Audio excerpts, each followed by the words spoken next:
हम लोग डिस्कस कर रहे हैं जो एक्सपेरिमेंट है molecular weight determination by viscosity method, जो हम लोग एक विस्कोमीटर से करते हैं. तो basically what we should know, what is viscosity. For the first thing we should be aware कि विस्कोसिटी क्या है. Viscosity is an internal property of fluid. ये फ्लूइड की प्रॉपर्टी है that offers resistance to flow.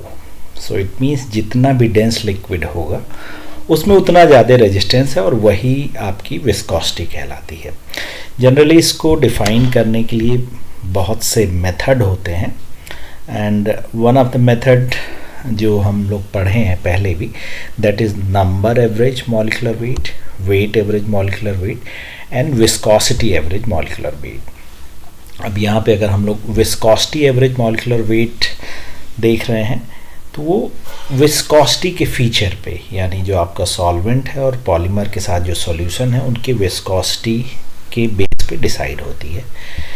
तीन different formula होता है और उसके बेसिस पे ये कैलकुलेट किया जाता है.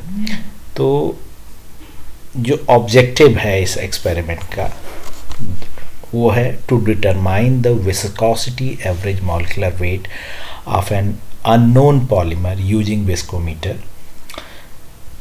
And the equation which we are going to plot it, that is Mark-Honick equation, जिसके बेसिस पे हम प्लॉट वो करते हैं.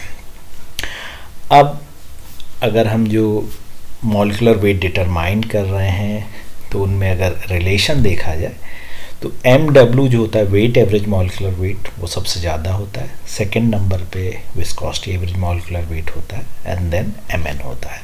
MN सबसे छोटा होता है. And this is the formula for viscosity average molecular weight, जहाँ पे A कांस्टेंट है which is based on Mark Houwink equation या उसके एक्सपोनेंट को कहा जाता है. तो जो टर्म आते हैं जब हम इसको डिसाइड करते हैं तो जो टर्म आते हैं विस्कोसिटी हम हमेशा रिलेटिव निकालते हैं, यानी जिस सॉल्यूशन में डिसॉल्व कर रहे हैं उसके रिलेटिव में निकालते हैं. So relative viscosity is eta upon eta zero, और eta zero is that solution जिसमें हम डिसॉल्व कर रहे हैं. Specific viscosity means eta upon eta zero -1. Reduced viscosity means specific viscosity upon C, means per unit concentration जो आपकी specific viscosity है उसको रिड्यूस विस्कोसिटी कहते हैं. और जब इसका हम जो आपके रिड्यूस्ड विस्कोसिटी है इसका अगर लॉगरिथमिक हम ले लें ln/nRC, उसे इनहेरेंट विस्कोसिटी कहते हैं. और इंट्रांजिक विस्कोसिटी जब हम लिमिट C टेंडिंग टू 0 कर देते हैं तो उस पर किया जाता है. जो इक्वेशन आती है Mark Houwink equation, that is eta equals to K mv की पावर A. यहाँ पे mv viscosity average molecular weight है और A इज़ द कांस्टेंट जो कि मार्क-होनिक कांस्टेंट है. तो अगर इस इक्वेशन को हमें प्लॉट करना है तो one of the best way कि हम लॉगरिथमिक वैल्यू ले लें या दोनों तरफ लॉग ले लें. बट स्टिल अगर हम reduced viscosity versus concentration plot करें या इनहेरेंट विस्कोसिटी यानी लॉगरिथमिक वैल्यू लेके भी प्लॉट करें तो दोनों प्लॉट ही हमें बिल्कुल सेम वैल्यू देते हैं. बिकॉज जब हम एक्सट्रापोलेट करते हैं इसको टुवर्ड्स द ओरिजिन तो जो इंटरसेप्ट मिलता है वो हमें कांस्टेंट की वैल्यू को इन्फॉर्म कर देता है जिसको हमें ड्रा करना होता है.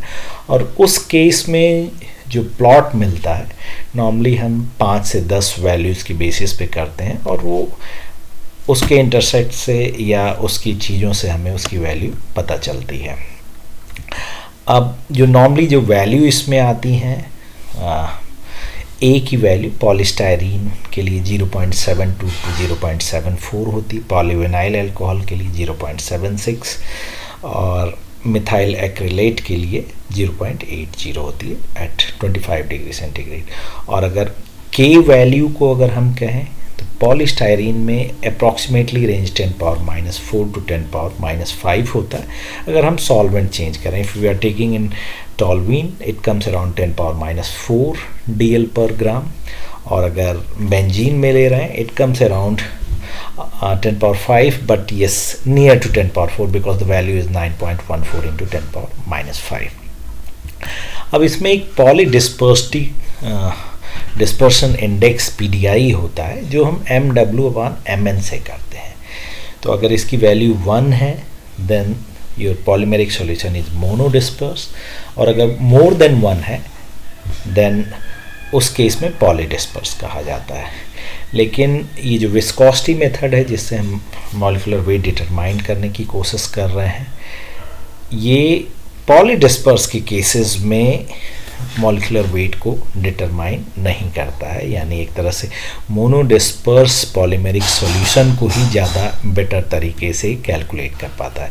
This is the method normally जो हम इसको यूज करते हैं। इस मेथड को हम यूज करने की कोशिश करते हैं कि कैसे वे करते हैं, उसका सॉल्यूशन बनाते हैं, डिफरेंट कंसंट्रेशन में बनाते हैं, and then based on this equation either native state और लॉगरिथमिक वैल्यू लेके उसको प्लॉट करते हैं, और उससे हम k की वैल्यू और a की वैल्यू डिटरमाइन करने की कोशिश करते हैं, और अल्टीमेटली y = mx + c पे हमें इक्वेशन मिल जाती है। So this is the thing which should be aware.